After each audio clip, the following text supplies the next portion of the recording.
Hi EGC members. I hope everybody is doing well and hanging in there.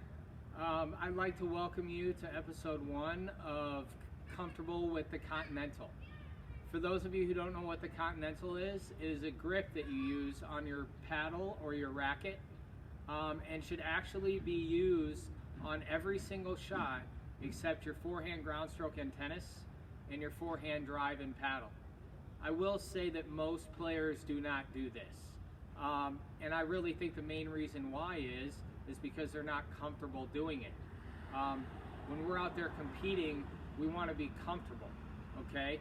So the goal of this series of episodes is to give you some at-home drills and also some tips to get you more comfortable with the Continental grip. So first, what we're going to do is we're going to show you how to get that grip on your racket and give you a couple little beginner type drills to get you started. Hope this helps. Alright, welcome back. To get started before the drills, let's show you how to actually get the proper Continental grip on your racket. So what I want you to do is I want you to take your racket, take your hand and form a V shape, put it directly on the side of the frame here, and then just slide it down to the end of the grip, okay? And there's your Continental grip. Now, to make sure you have the proper grip, do this a few times. It should feel like you're hammering something, okay? This grip is also called the hammer grip, all right? Now that you've got the proper Continental grip, let's move on and show you a few starter drills.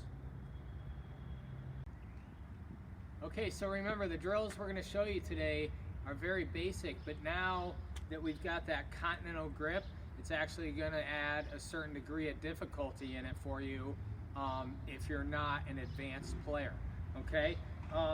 If you're an intermediate player who has some experience with the Continental grip, I recommend using a regular ball.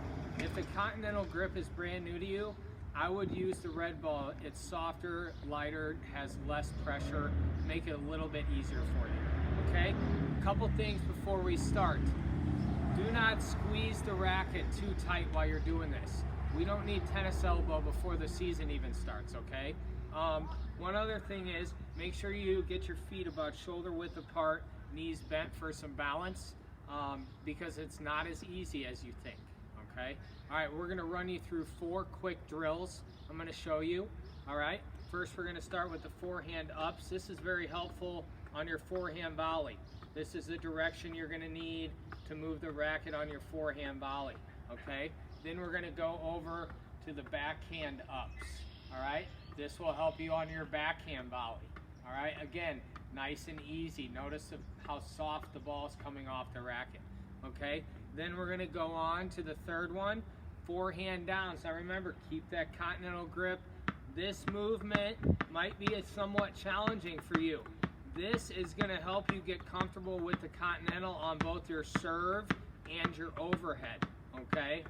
All right, so that's the third drill. Once you feel comfortable, like you can do the forehand ups, the backhand ups, and the forehand downs, you can move on to what's called the flip-flop. Remember, all while using the Continental. And the flip-flop is what it sounds like, back and forth between the forehand and the backhand.